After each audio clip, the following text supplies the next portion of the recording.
Alright, so unfortunately, I'm in a bit of a pickle, guys. I made a video recently talking about the F30 and how I finally found a buyer for it. That was not clickbait. There was a gentleman who wanted to purchase the car for his wife. He was actually really excited about the car, but if you guys watch that video, you'll remember I had to fix something on the F30 because I promised the guy I would fix it before selling it to him, and he was patiently waiting. Now, what I didn't tell you guys is he was waiting for a little longer because I was supposed to fix it and sell it to him, but then I got the wrong ABS sensor, so it was actually weeks that he was waiting. And I promised him and I told him I finally got the right sensor, we're good to go. And in that last video, I installed the sensor and I genuinely thought it was good and I was gonna sell the car. Now, the reason why selling the car is so important is because in order for me to get the next car on the channel, I have to sell the F30 because, I mean, just to be real with you guys, I currently own the G80 M3 over there. I just bought an X5 and I still obviously own the F30. So for me to get another car, I have to sell this car. It's not reasonable for me to own 4 cars, insure 4 cars. So it's pretty obvious at this point, but unfortunately I didn't sell the F30.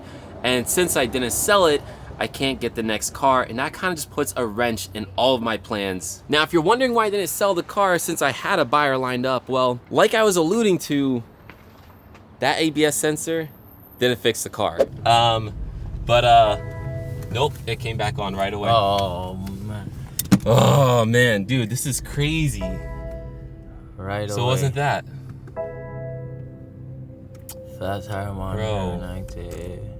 In that last video, I did my outro, I wrapped up the video, and then me and Sticks went out for a drive just to test out the car. And I figured I'd film it just in case. Well, unfortunately, you guys, I was still getting all those lights on the dash. The car is still experiencing issues. So off camera, I did some more work on the car, hoping that would fix it.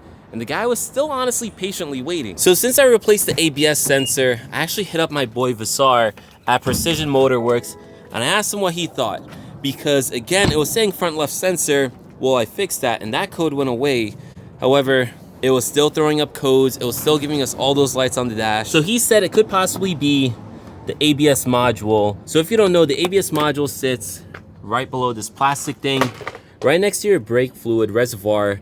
This is the ABS module. So I changed this thing. Typically these are pretty expensive, but I actually found one used for only like maybe 30-40 bucks. It's pretty easy. There's just a few brake lines connecting it and then just like some brackets holding it in. It's really not that hard, but since you open up the brake lines, air gets inside. So other than actually changing this out, I had to bleed the whole brake system again because I actually had recently done that with new brake fluid. So huge shout out and thank you to JD and Sticks for helping me out with that. And then on top of that, if you guys didn't know, your ABS module is actually programmed to your car, specifically on your car's VIN. So when I put in the new one, the whole car just like freaked out because it didn't recognize the ABS module that was in it. So I had to go and pay about like 250 bucks just to get a program to the car. Now, I didn't film any of this because again, I thought you guys would probably find it boring.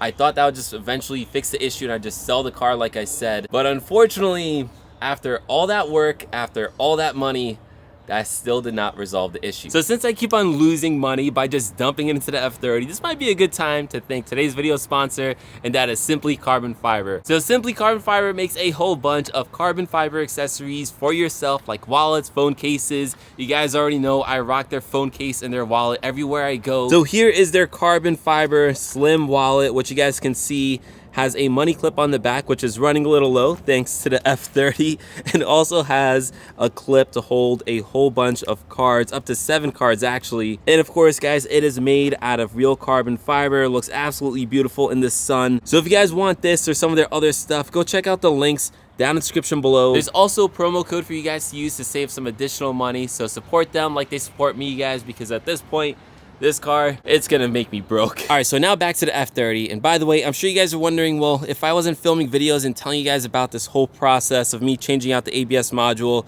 which by the way, here is the old one in here, which I guess is totally fine. I should probably try to sell this thing. But anyways, what's the point of me mentioning this? Well, I don't want you guys to think that I lied to you or that I clickbaited that last video, because I actually did find a buyer for the F30, but unfortunately, he bailed. It just took way too long to fix this car, and honestly, it's not even fixed at this point. It's still having an issue.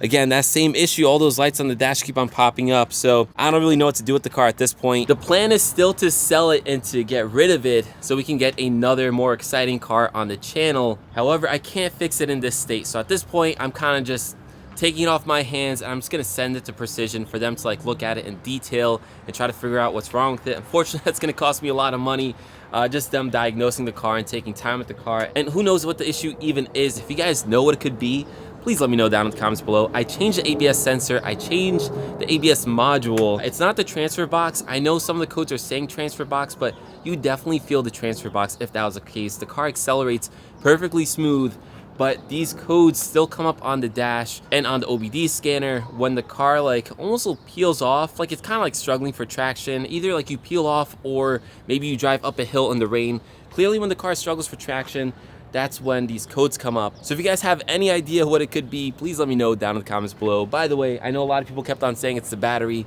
It's not the battery, guys. The voltage is totally fine. The battery is literally brand new, probably like less than 300 miles old. Maybe BMW gave me the wrong battery. That could be it, but I don't know. Either way, I don't know what it is. I'm just gonna send it to Precision. I should probably clarify, guys, if it's not obvious already. I'm not an actual mechanic. I do this for fun. I learned how to work on cars just by like reverse engineering things and just trial and error. I'm not a real mechanic, so I'm gonna send the car to a real mechanic. Hopefully we can get everything sorted out. Hopefully it doesn't cost me too much money. And then at that point, I still will try to sell the car. Unfortunately, that other buyer bailed, so the car will be back on the market. And then once I do sell it, we can go back to finding another car for the channel. Because as much as I love this car, you guys already know, there's nothing else I can really do to it. I kind of dried it up for content purposes, and it's just time to experience something new, whether it's a daily driver like a G20 330i, or I go the more fun and exciting route like a Mark V Supra or an F82 M4, which is both of which actually have always been dream cars of mine. I took a poll recently on my community tab, and I asked you guys what car you'd like to see the most on the channel. An F82 M4, a Mark V Supra, a G20 330i, or even an M2. And by far, you guys voted for the M4. Barely anyone voted for the 330i. Let me just clarify, guys, if I get a 330i, I'm actually gonna do like a full M Sport LCI conversion. We'll obviously still slam it on like nice wheels. We'll do a whole bunch of stuff. If I do something like a Mark V or an M4, obviously inherently those cars are just more exciting. So if that's what you guys want to see, I'd honestly love to own any of those cars. And for me, if the cars can get more views and justify buying it because it's making more money, obviously that makes sense. So I genuinely want to know what you guys would like to see, what you'd actually tune into. Anyways, guys, back to the F30. I hate this car. But anyways, I just wanted to come on here and let you guys know what's going on. I didn't want you guys to think that I was just clickbaiting the last video. Like, it was genuinely true. Unfortunately, things just kind of happened and not for the best, but it is what it is. It could be worse. And again, if you guys might know what this issue is, please drop it down in the comments below. But anyways, with that said, guys, this video is pretty much done, and I'll catch you in the next one. Peace.